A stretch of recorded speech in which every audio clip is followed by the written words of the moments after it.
নমস্কার, আরও একটি আপডেট নিয়ে হাজির হয়েছে আপনাদের সামনে। সেটি হলো এসআইআরে 12টি রাজ্যে এবার একযোগে 1.5 কোটিরও বেশি মানুষের নাম বাদ গেল। দেশের 12 রাজ্যের ভোটার তালিকায় নিবিড় সংশোধনের খসড়া তালিকা প্রকাশ করেছে নির্বাচন কমিশন। আশ্চর্যজনকভাবে এই পর্বে 12টি রাজ্য থেকে গড়ে প্রায় 11.5% ভোটারের নাম তালিকা থেকে বাদ পড়ে গেল। সব মিলিয়ে বাদ পড়া ভোটারের সংখ্যাটা 1,58,00,000-এরও বেশি। এর মধ্যে দেশে 2 পর্বে এসআইআর প্রক্রিয়া সম্পন্ন হয়ে গেছে।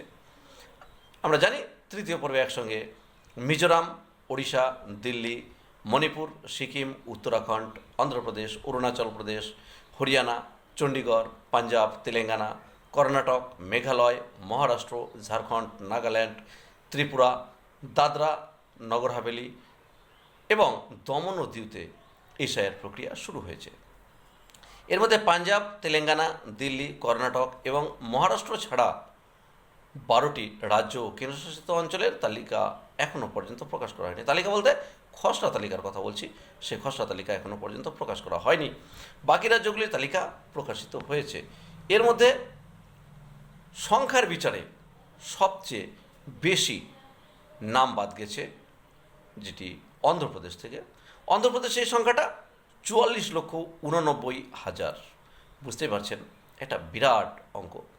দ্বিতীয় স্থানে রয়েছে আমাদের পশ্চিমবঙ্গের পার্শ্ববর্তী একটি রাজ্য ঝাড়খণ্ড। হয়তো পশ্চিমবঙ্গের হাওয়া সেখানে লেগেছে। হেমন্ত সোরেনের রাজ্যে ভোটার তালিকা থেকে নাম বাদ যাওয়ার সংখ্যাটা 43,61,000। সেখানে শতাংশের নিরিখে 17%। বুঝতে পারছেন, তাহলে ভুয়ো ভোটারের সংখ্যাটাই 17%, যা বড় রাজ্যগুলির মধ্যে সবচেয়ে বেশি।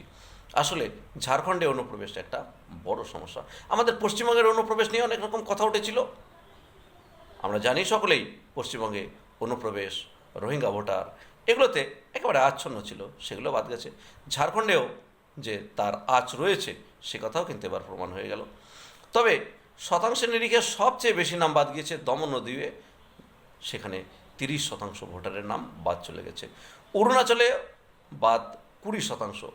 এই পর্বে সব মিলিয়ে দেখা গেছে 13,77,00,000 ভোটারের নাম যাচাই করছে কমিশন।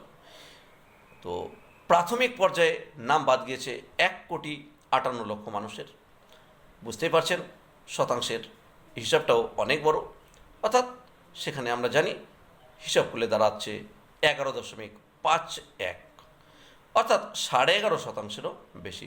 স্বাভাবিকভাবেই প্রশ্ন উঠছে, এই বিপুল সংখ্যক ভোটার তালিকায় মানুষ নাম তুললেন কিভাবে? এই বিপুল সংখ্যক ভোটার তালিকার সকলেই কি অবৈধ? প্রশ্ন একটা কিন্তু থেকেই যাচ্ছে। তাহলে দেখা যাচ্ছে যে অনুপ্রবেশ শুধু পশ্চিমবঙ্গ নয়, ভারতের প্রায় সব রাজ্যেই কম বেশি হয়েছে। তবে তার মধ্যে কম বেশি কোথাও কোথাও রয়েছে, আর তার আজ যে পড়েছে ভারতের রাজনীতিতে সে কথা কিন্তু মানতেই হয়। যাই হোক, গুরুত্বপূর্ণ আপডেটের জন্য চ্যানেলটি সাবস্ক্রাইব করে সঙ্গে থাকবেন। ধন্যবাদ।